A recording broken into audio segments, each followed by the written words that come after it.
This is TC County coming to you from Grahamstown. I'm here with Obi Oberhauser, my celebrity. He's part of my challenge. It's one of the people that I knew through a friend, and he's a great person to interview. Obi's. First, I'd like to start straight away. How did you get involved in photography?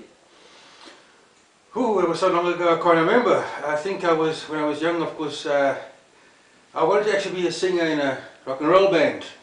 We called ourselves Larry and the Lurkers, but that didn't work out, so I went to university, did graphic design, and then found out that it was easier taking a picture than doing a painting or a drawing. Yeah.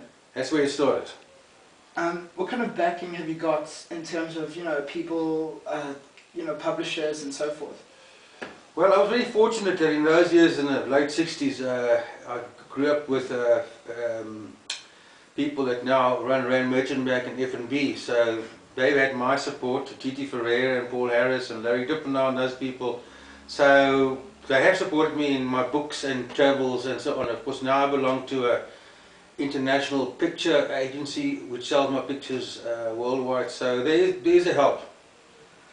One of the things that I can notice about being here in your, in your home environment is that you have a lot of, items and stuff. What are the sort of things that, your craziest moments or things that you can pick up around your travels?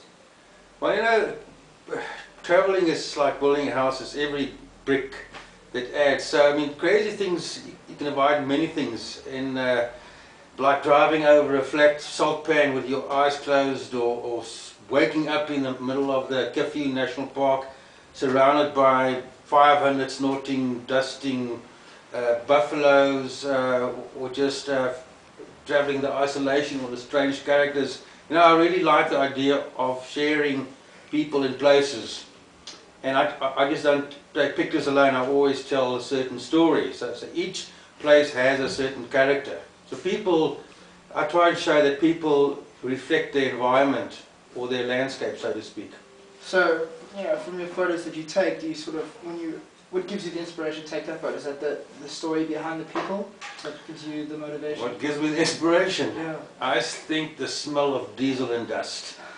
If you have that, just the mere thought of leaving, closing a house, saying goodbye to your family, your wife, and just going somewhere that is fairly unknown. To me, freedom is not quite knowing where I'm going. Freedom is when I come to this T-junction with no markers. It doesn't matter if you go left or right. So it's all in the journey that counts. It's not the end, it's the journey, it's the stories. I'm more or less a sort of storyteller.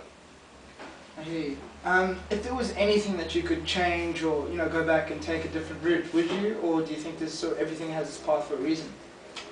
If I had to go back, I'd be a better singer in a rock band. But having not achieved that, I think that the avenues I took, life was about taking chances and using them, as the Springboks proved on Saturday.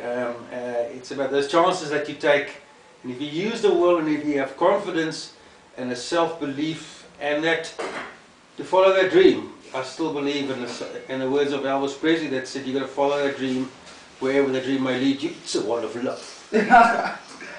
And that's TC County wrapping it up with Obi's in Grahamstown. I'd say thank you very much, Obi's, letting me come to his house and stuff like that. And here's to Gareth. Thanks. Good.